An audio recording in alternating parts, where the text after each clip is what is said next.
Welcome to Real Work, AI in the Human Team, where human potential meets artificial intelligence. We explore the critical space where people and AI collide, collaborate, and create something better together. From trust and fear to teamwork and transformation, we tackle the real challenges of making this partnership work. Here are your hosts, Dominik and Sean. So hi Dom, welcome viewers to our first episode of Danger Will Robinson. We don't know if we're going to call it that yet or not, but we've got two people having a conversation, and we're really having conversation not about AI, not about, so Dom's an AI expert, I'm a team coach, but about the interaction, about what happens between humans and AI. And I think this is a really interesting topic. You know, there's lots of experts in one field or the other, but it's just an interesting thing for us both to talk about. Yeah. What are you doing? So, for me with AI, I'm playing with AI just, I get it to write things for me, does some lovely documents, that sort of thing, but really, really basic stuff. I did try some coding. Yeah, that was fun. that was days of me. I think I actually broke Claude. Believe it or not. Yeah. Did you fix it again? Yeah, I went away. Oh, I mean, you're doing team coaching, right? So I hope you could coach Claude a bit. Oh, I had one of those, but that was with ChatGPT. Sorry, I had to pause for a little minute there. I'm a little bit dyslexic, so I sometimes get my T's and my P's mixed up, and they're about the same. So. Yeah. So I was working with ChatGPT, and I asked it a question, and it gave me some really interesting data, and I was really excited about it. It was really useful for me to approach a client, do a sales pitch in around this area, and the document, I then decided I would check out the references, and the document took me to a document that was dated 2023. Yeah. Well, that's fine, but then I thought, I should read this document, read the whole thing. And actually, it was presented in 2000. The report was presented in 2017. It didn't exist anymore anywhere else except in this article that had been re-date stamped. Okay. And I give ChatGPT a lecture. Yeah. Yeah. What about you? What are you doing? I just came back from the US, living in the US for a couple of years, and really over the last year, I've been working with companies that want to learn a bit more about AI and how they can integrate AI tools and technology into their team or into their work. Cool. Really to accelerate their team, and in that direction, I'm just building my own company, and I'm using AI every day, multiple times a day. So one of the interesting things when people hear you're just back from the US, you're an expert in AI, you're doing all this work and you're getting it to do the work for you, etc. And one of the interesting things is you weren't in Silicon Valley or even Texas. You're in Alabama. I actually was in Alabama, yeah. That was definitely a bit different. Alabama is a little bit more hesitant to adopt technology, at least the South Alabama. It's away from the technology centers. Alabama is much bigger on that already. They have a vibrant AI scene even now. So that's is one thing, but in the South they're a little more hesitant and cautious, not to too brash to run up to new technologies and use them. But there is also a lot of people that really embrace it and really wanna use it. Another thing that I learned is what's probably a little different to Australia. There's a lot of people that I have an idea, I wanna test it out. I wanna go and I build a product or try and sell a product. try to see if anyone is out there that wants to buy it. And often here I see that a little bit slower. There's a little bit more hesitation. That's interesting. More innovation, more drive for innovation than in Alabama than here. We are. By the way, viewers, we're in Sydney, Australia. Yeah. So we've both lived here. Yeah. We might not sound like it. We've both lived here for quite some time. Yeah. It's not so much the drive for innovation, the drive for technology, but it's the mindset in the US, which is a little bit more entrepreneurial, I think, than it is in Australia at times, and in Europe where we're from. And so the entrepreneurial spirit is much bigger. And I was part of a program called Builders and Backers, in Mobile, Alabama. It was driven out of the innovation portal, where we met a few times, and I've met many people that come through the innovation portal, which is a co-working space and acceleration place for startups. And there's a lot of people that like have no business background, but they have this one idea, and they go and find the people that have experience in building things, and then they run with it. And like, I've met someone that built essentially an using AI backend, and using AI. I think it was a website about spirituality, and about. Wow. It seems completely wrong to go from spirituality to AI and use AI to promote spirituality. It sort of, your gut feel on AI goes completely against the. Yes, but they used AI as a tool in this case, because they're not a the person wasn't a technological whiz. They know how to use a computer, but not an expert, and they don't necessarily know how to build a website, and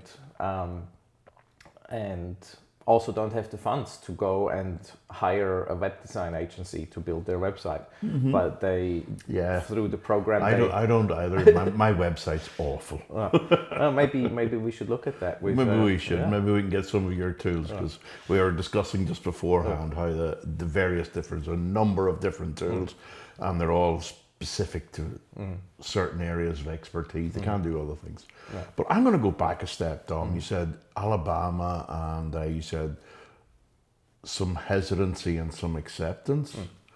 And I'd like to go back. That's a really good start point for our conversation together, where there is a hesitance, and I think you talked about a fear. I think we should do maybe a whole podcast on that at some stage. But there's a fear in people that it's going to steal their job. It's going to tell lies, and that's another episode. Because when we talk about telling lies, I see a whole world out there where we don't so much tell lies as a source our own truths. I think, and I think that's something similar to what AI does. We should do that. But let's get back to this hesitancy. Do you find that hesitancy here in Australia so much? It depends a bit on where you're going. So here in Sydney, and this is my bubble that I move in. Obviously, I'm a technologist, and I except for me. I need to counterbalance.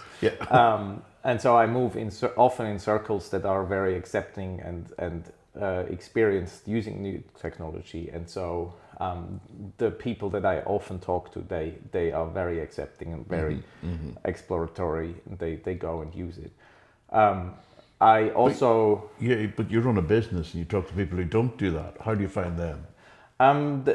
Again, Sydney is further advanced. So here there's a lot of people that are very curious, that are already using tools, or at least their staff does. Maybe the bosses, especially on like smaller businesses, often people don't have, or the operating officers, ops managers or CEO they don't necessarily have time to like look at technology. If they're not a technology company, Yeah, then they yeah. don't have time. I get that. Right? Yeah, they've got people to do that. Yeah, but often enough, like if you have a smaller company, let's say a lawyer's office or a landscaping company, they often don't necessarily have someone that does their IT stuff, right? They might buy this in from a service, or they just have a few computers laying around,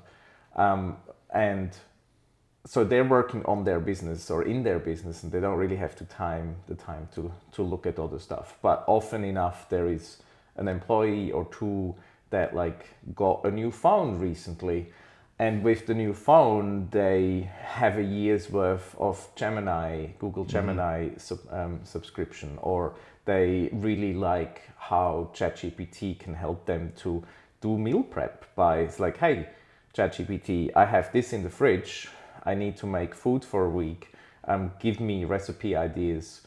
And that's interesting, yeah.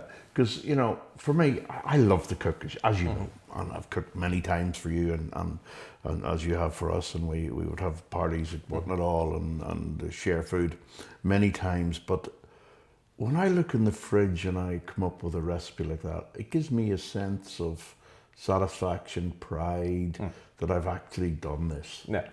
How does that work for? How does that? What would we call it? Self-esteem. How does it build self-esteem whenever you actually cook a good meal for friends and use AI to do it? It's often it's time poor professionals. Like you Like me. you run your own business, and you can set in a way your own time schedule more or less. Obviously your customer is your boss in a way, but and you might have take a little bit more time to decide, oh, I want to do a good meal with my friends or for my family. I do that. But there's other people that have a full-time job. They have kids that go to sports practice. They might just not really have the time and brain space to think of a menu plan for a week, right? So they're not actually getting their self-esteem from that. Yeah, really. They're not cooking for love. Yeah, they still might from time to time, but the bulk cooking is like, I need to be feeding my family this week, right? And there's no like judgment on that. That's just what it is. But so what I was getting at is, these people like this have experienced whatever it is, ChatGPT, Gemini, Claude, and they do then take that into the office, because they're like, hey, this really helps me with cooking and with other stuff. So how about I ask it to help me with tasks in the office? I'm, as you know, dyslexic. I'm dyslexic. I get my letters mixed up, and it was a bit traumatic, because in my day there wasn't such a thing as dyslexia.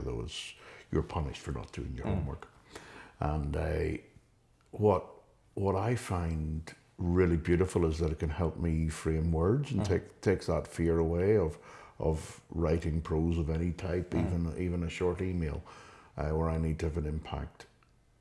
I find it really useful for that. And I think, just thinking from a personal perspective, not from a team perspective, whenever I sat with a PowerPoint this morning and a run sheet and 2 days of complex interactions, and there was 2 of us worked through that and did the PowerPoint ourselves. And moved the PowerPoint, shifted some stuff, designed some new slides, added some other slides in, took some slides away, and just from our sort of bank of slides. And I could have asked AI to do that. And I'm sure it would have done a good job if I told it what the intention was. However, I found that actually building it in that way helped me understand where my clients will be mentally, you know, what sort of mindset they will be in as they go through, when to slow down, when to speed up, because I'm sort of experiencing it as I write it, as I develop it and design it, rather than just throwing it into a chat GDP. And this really depends on how you use the tools, right? In this case, you're working with your colleague and you're talking through things, or maybe you're working by yourself, but you're mentally going through your presentation, and like, then I say this, and then this is the points, and this is the story that I want to tell. It's actually more, what I'm doing is more, it's more of an interactive facilitating thing, where people are doing exercises that put them in a different mindset. And for instance, you know, if I'm working with a team, working on team purpose, it'll be, and I tell them, write your purpose. Here's a format, off you go. People won't be able to do that unless I do some things before that, like take them through, and depending on the team, where the team sits, taking them through something like a stakeholder chair, where they role play as one of their own stakeholders, or, you know, a nightmare and dream type concept, where they what happens if we do our job well and do come together as a team? What happens if we don't? Should we? And it start them to think about what their meaning is, what's the purpose of this team, before they write their purpose. So I find that a useful process. And then I'm ready to actually do the presentation, do the team event, do the interaction, or the you know. And I sometimes wonder how well we actually decide this is an AI task. This is not an AI task. And sometimes the problems we have with AI are because we've given it a task that really shouldn't be it. Yeah, absolutely. But kind of going back to what I was starting before, it is how you talk to AI about problems like this. And I'm coming from a software engineering background, and I learn new technology things all the time. I don't remember how many programming languages I learned over my years. But now I can actually use these AI tools to help me learn quicker. Because if I want to go and write an application in Python, I'm not good at Python. I can read it, but I don't know the thing in depth. But now I can actually go and say to AI, hey, help me write this in Python. And I can even say, I want to write it myself. You give me tips on the way. Or you critique my code. You tell me, you let me write this, and then tell me what I could do better. And this works on so many levels. This works within the programming environment that I'm using. But these things are more and more rolled out in the commonly available AI systems. And even today with Claude, you can go in and essentially say, hey, I want you to be a tutor, and I want you to help me learn this topic. And I'm gonna ask you, or I'm gonna present problems, and you have to ask me questions about it, and then critique my answers. So you can, if you want to, if you use the tools correctly, you can actually use the tools already to be a tutor, to learn new things, or to critique your own work, rather than just throwing everything at it and let it do its thing and taking the shortcut.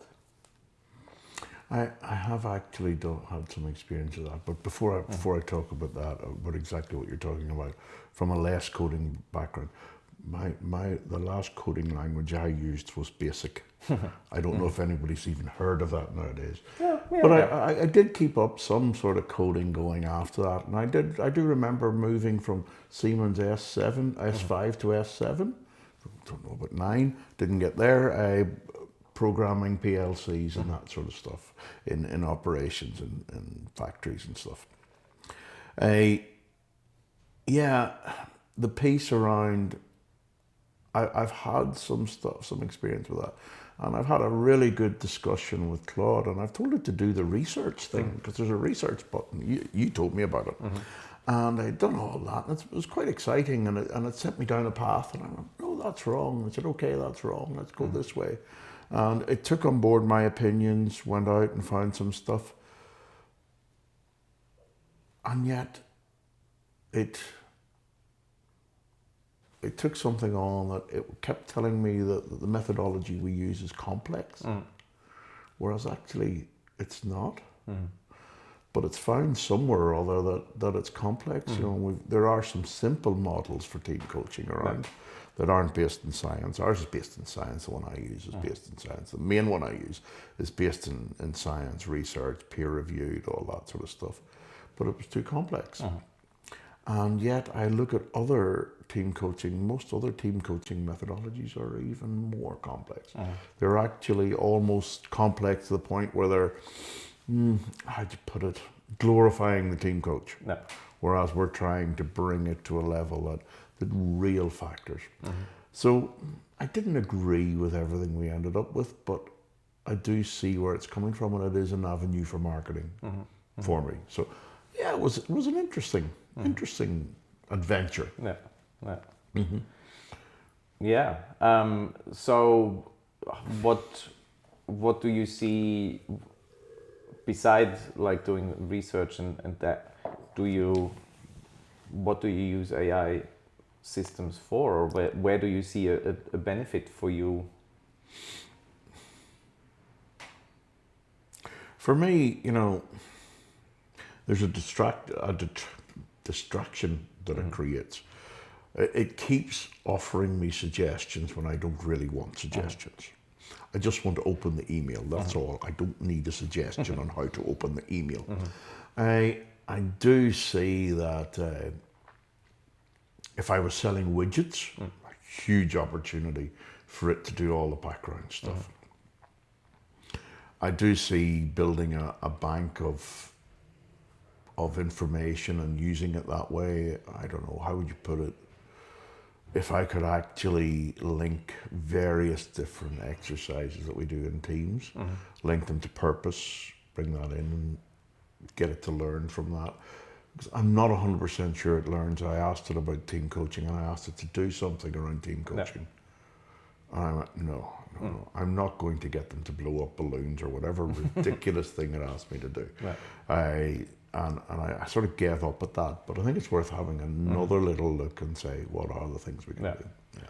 Yeah, and with this, I always look at it as the tools that we have right now. They have an incredible, I want to say, knowledge base, because they're trained on so much data, human data.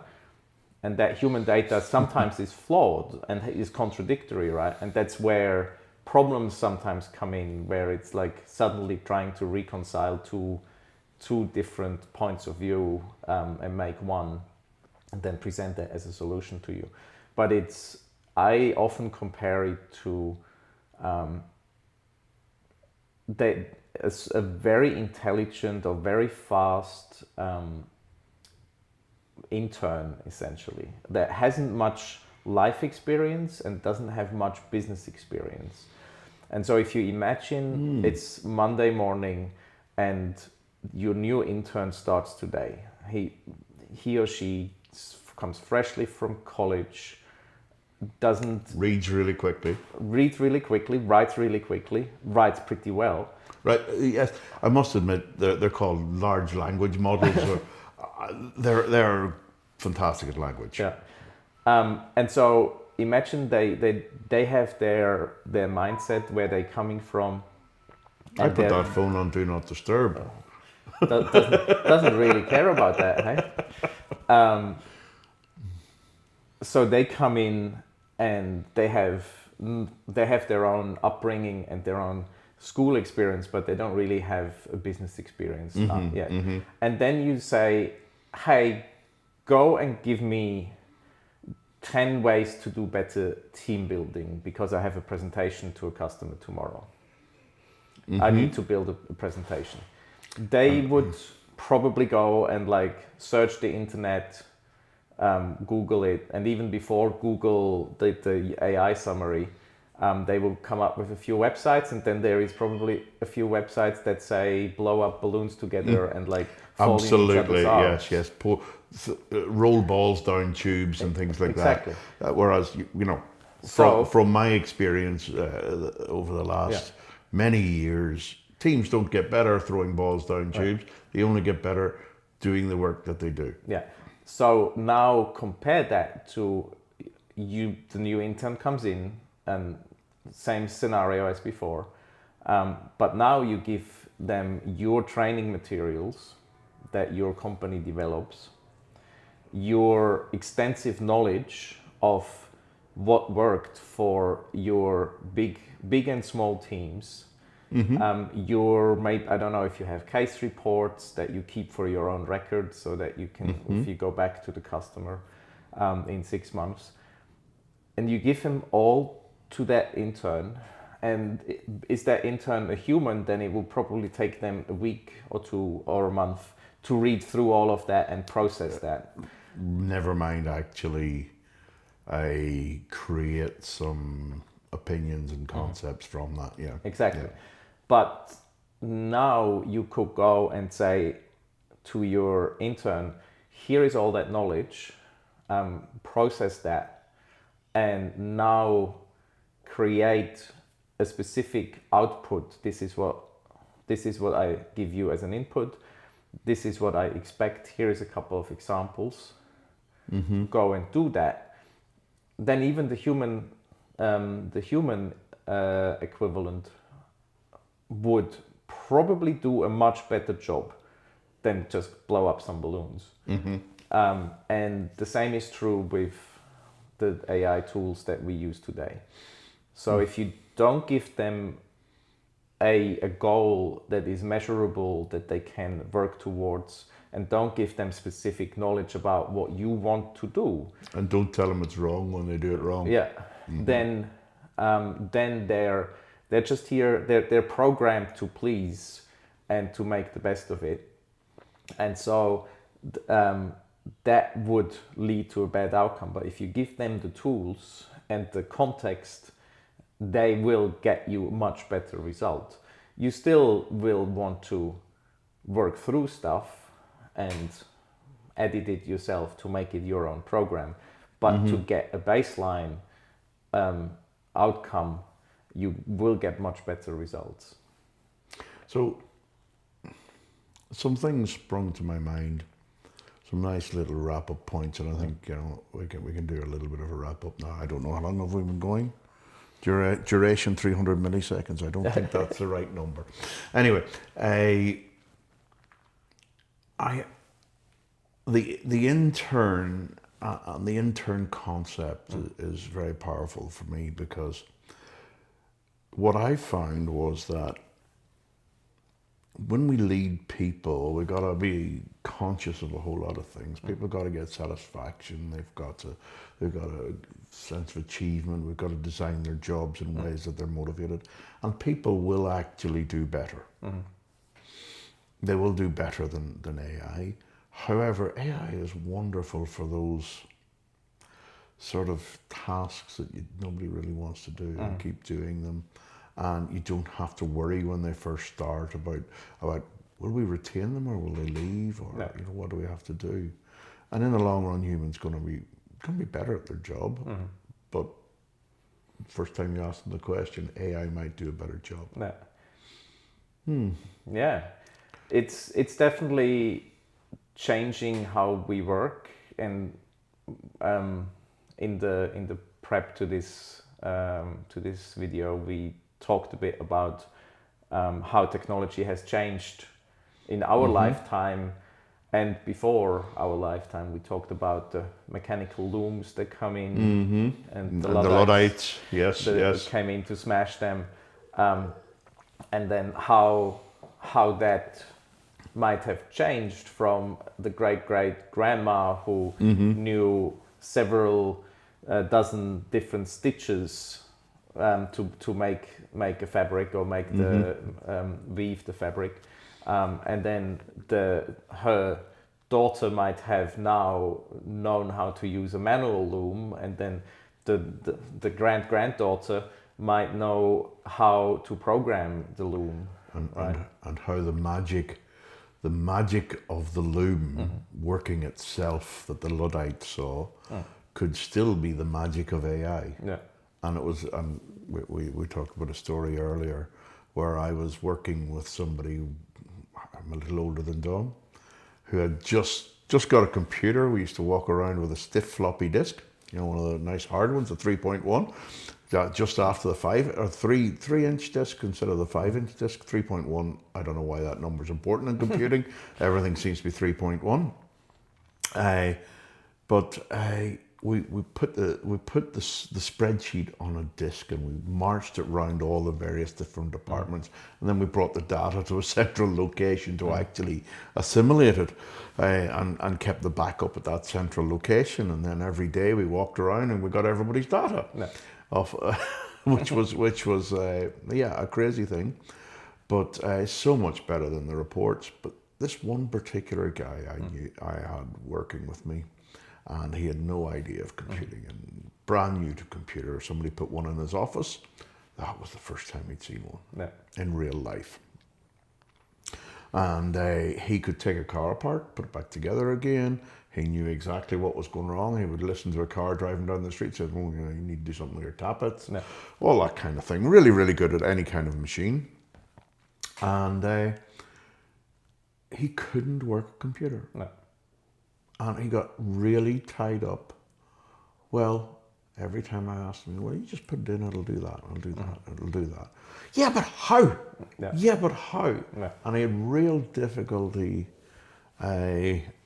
understanding and letting go of that how. A bit like the Luddites. No, can't do that. How? This is scary. And a bit like some of our, what would we call it, AI recalcitrants today. Yeah. I think we've got a lot to talk about, Dom, and maybe next time we should talk a little bit around this topic, some of the things that came out today. Maybe talk a little bit about AI and fear and job security, because job security, and maybe even how are we going to build the skills for next time whenever we don't have the intern, whenever the intern is unpaid. Well, there's a subscription fee. But yeah. Yes. Absolutely. Good talk. Great chat. Thank you, Dom. Thank you. See you all next time.